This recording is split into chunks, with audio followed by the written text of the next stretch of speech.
The question is again being asked, why is Canberra petrol so expensive? The NRMA says ACT motorists are paying on average 18 cents more per litre for petrol than Sydney drivers. The association says greater competition and transparency is needed. Sydney motorists think they've got problems, having to pay $1.37 a litre on average for unleaded petrol, but that's 18 cents cheaper than Canberra's average price.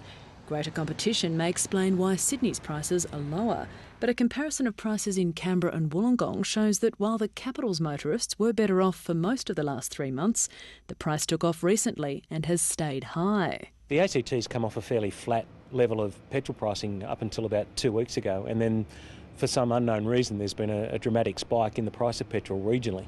The NRMA says average Canberra petrol prices jumped by as much as 10 cents over a 12-day period in April and May, and they're currently averaging $1.55 a litre.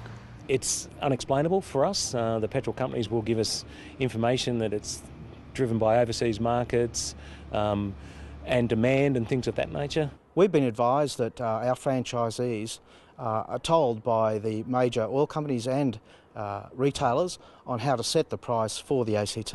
The Australian Institute of Petroleum represents around half of the major oil companies, but were not available for comment today. The NRMA says 2 out of every 3 Canberra outlets are operated by the big supermarket chains, and with less competition than other cities, it's open slather for fuel companies.